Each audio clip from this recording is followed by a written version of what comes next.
أصدقاء طموح الثريا، كيف حالكم؟ إن شاء الله بخير. اليوم راح نتعلم من الأرقام بطريقة الألعاب. تذكروا شو إن أحلى وأسهل شيء إن نتعلم. يلا نبدأ. يا أخي ما صندوق الألعاب. واو صندوق الألعاب. أخيرا بنعد الأرقام. هذه الألعاب اللي بنعدها.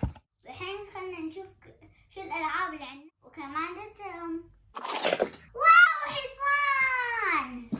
عمي فلاح يحب الحصان. لو انت تحب الحصان الحين خلينا نشوف كم حصان عندنا بالصندوق.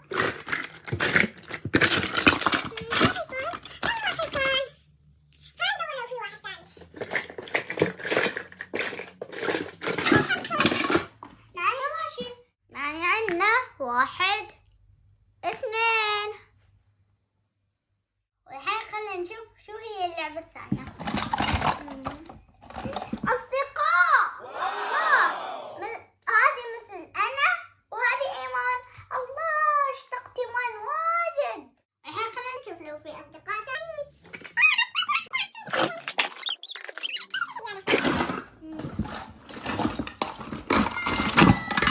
ماشي. تتوقعوا كم أصدقاء عندنا؟ خلينا نعدهم. 1 2 3 4. وش اللعبة اللي بعدها؟ وكم عددها؟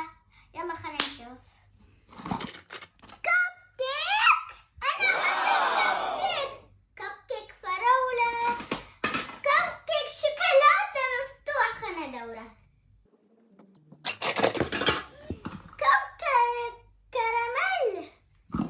كب كيك بلوبيري باكل. حلو طعمه واجد. والحين خلينا نعد كم كب كيك صار عندي. 1 2 3 4. صار 4. ريحتهم حلوة. لو تريدوا تفضلوا. واو. أصدقائي خلصنا فيديو اليوم. والألعاب اللي باقية بالصندوق بنكملهم على الفيديو الثاني. ولو عندكم أصدقاء خلوهم يشوفوا هذه القناة عشان يتعلموا ويستفيدوا. وسووا لي لايك، سووا لي سبسكرايب.